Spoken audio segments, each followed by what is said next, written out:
Hello, welcome to another episode of Creating Creative Chaos. And what I'd like to talk about today is actually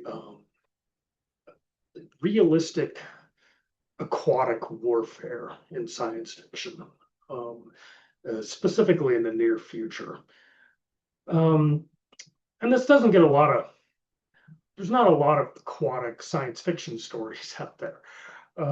But there are some, and I think if you're interested in writing something about that, specifically anything involving any sort of conflict between organized entities like nation states or whatever, there's a couple things to think about if you want it to be a realistic, maybe have that extra grit to it.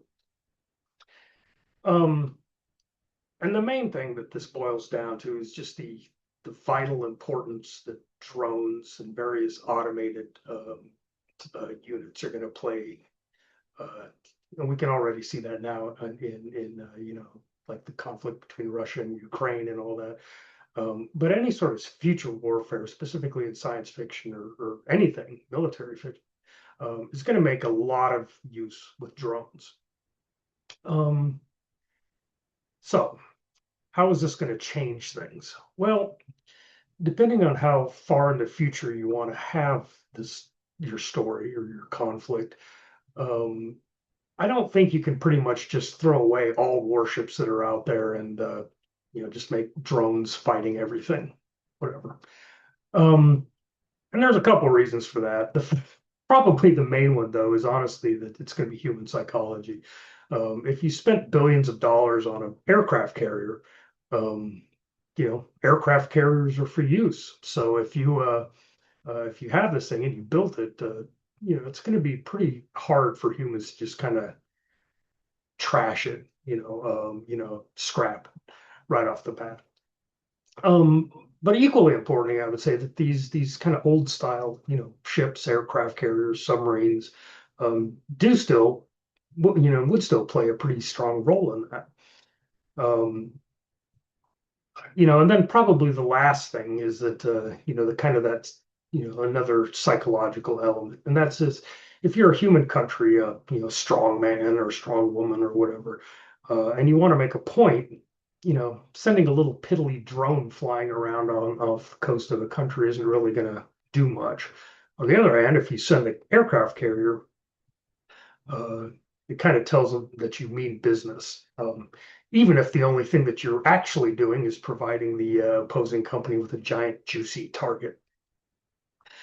So, again, in realistic science fiction, specifically set in the near future, I think you still need to include ships in there. They would still play a role. But I also think that the role that they would play would be significantly different from the roles that they're playing today. So let's take aircraft carriers as an example. Right now, they're, as one would expect, home to aircraft, fighters, fighter bombers, helicopters, et cetera, et cetera. But I think in near future warfare, a lot of those manned aircraft are actually going to go away and be replaced with drones, either semi-autonomous or autonomous or whatever. Because when you think about it, drones are actually going to play the same role that these aircraft are doing right now, and you can actually pack more of them on these platforms with less logistical support because you'd need fewer humans, fewer pilots, which means that you wouldn't have to worry about food, as much food and water, et cetera, et cetera. And I think there's a real historical reason for this. And I'm actually going to go back in history a little bit and say that,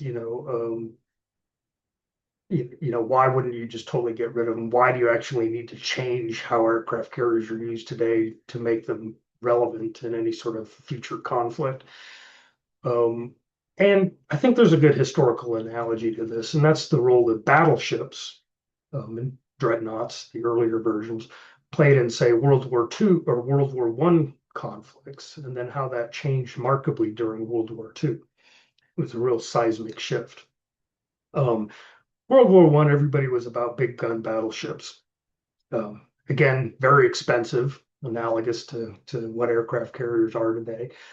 And entire fleets and task forces were based around them. And the idea being that you would send these big gun battleships to fight the opposing fleet.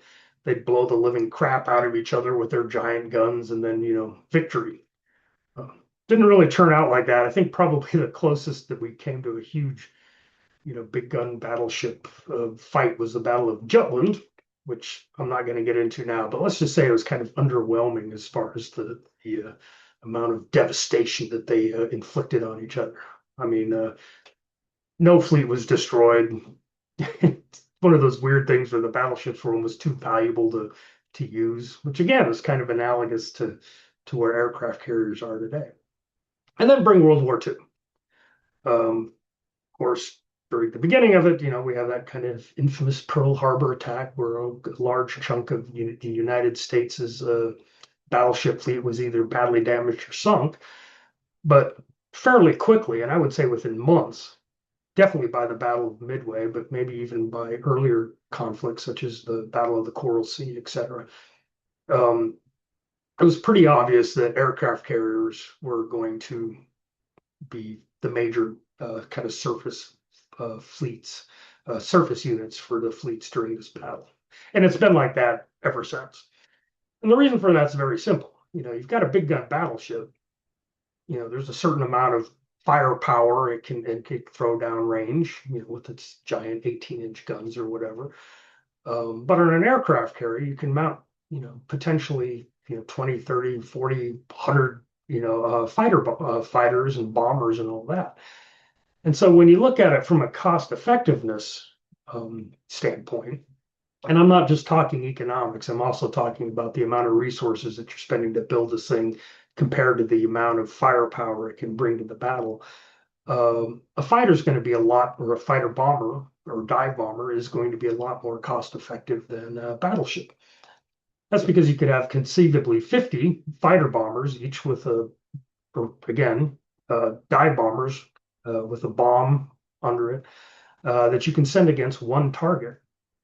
And when you think about it, it's if one of these bombs hits, first off, you've got a lot of them, you've got 50 chances. And if one of them hits, they can do a significant amount of damage to whatever you're attacking, including a battleship.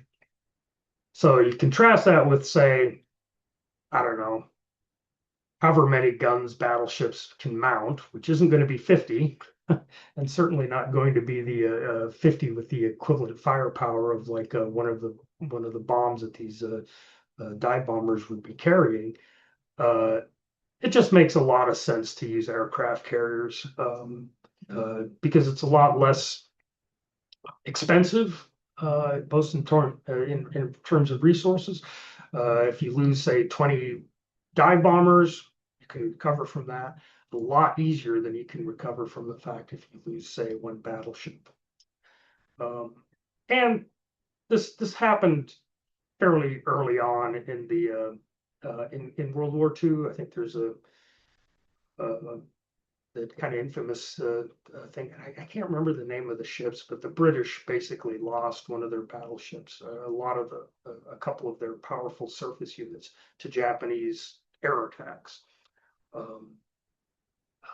You can Google it, but it was something that happened early in the conflict.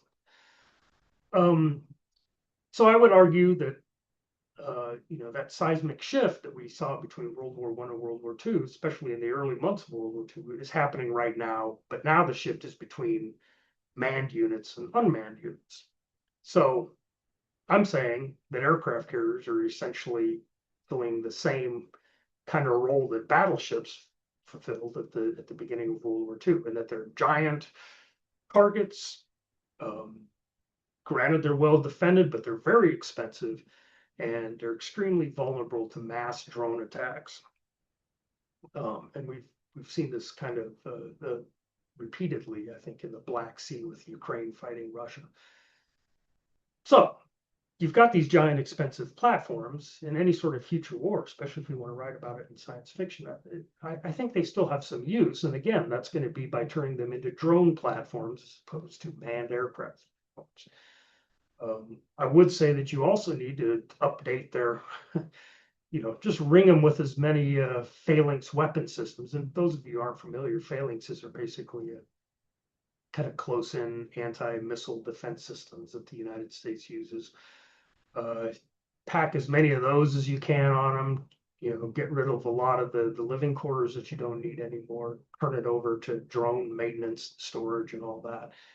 And you could have a pretty effective, I would say, kind of platform so that you can achieve drone superiority in whatever area that you're currently fighting.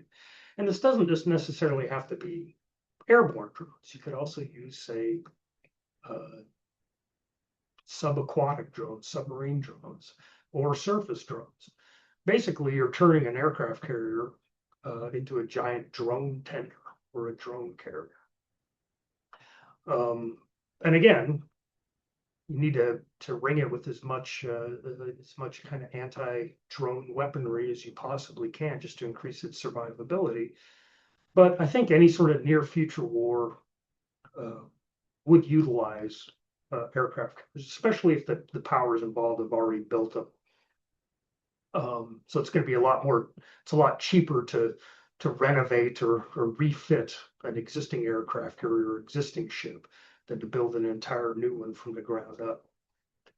Although they probably would do that as well.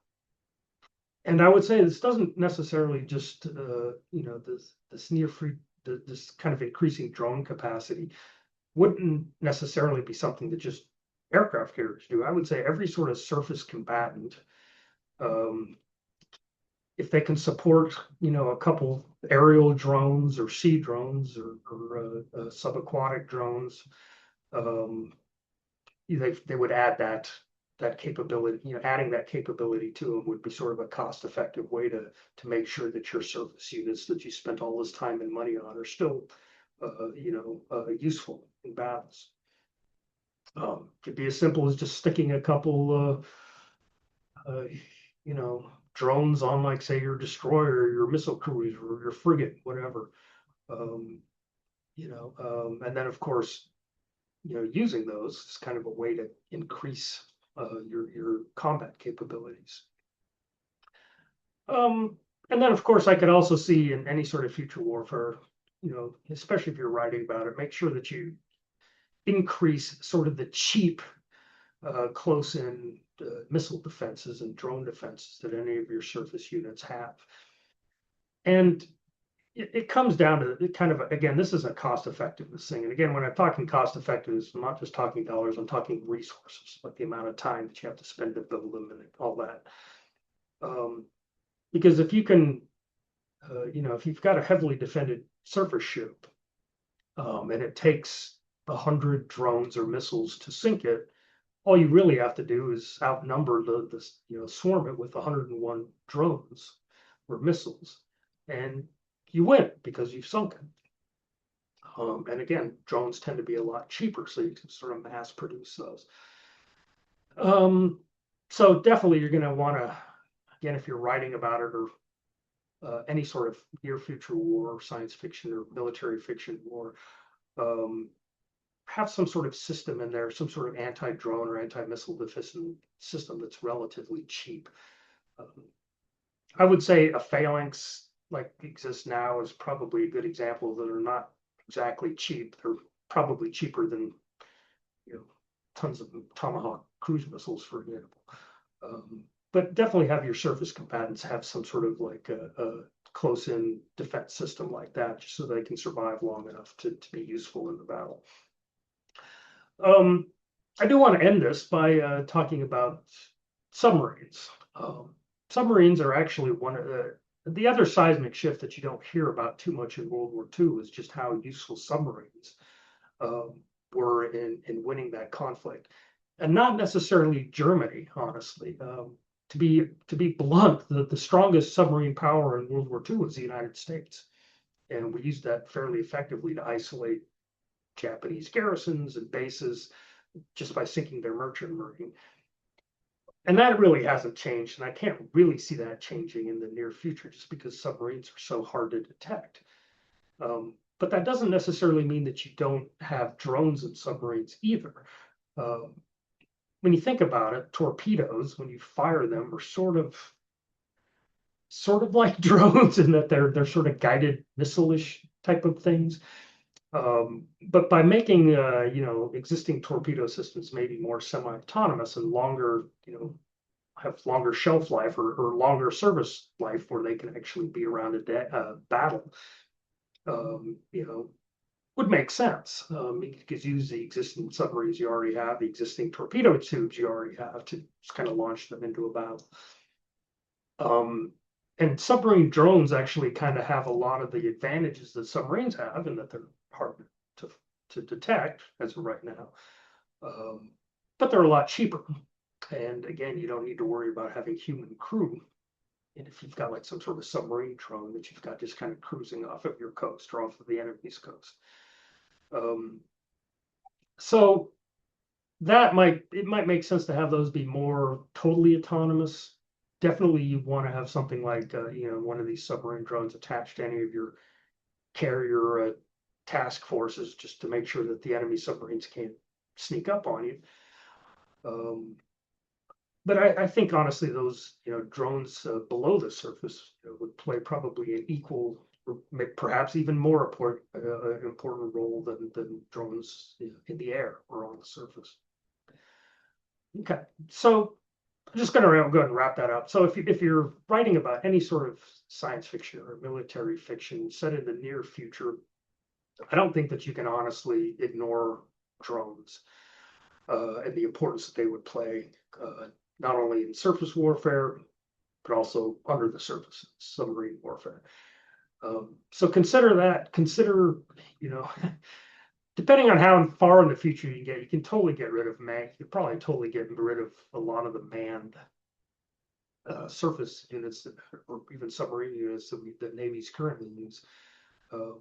But for the near future, I think including them would still make sense.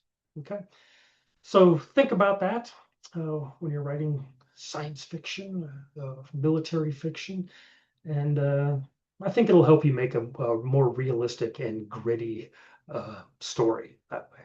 All right, and have a good day.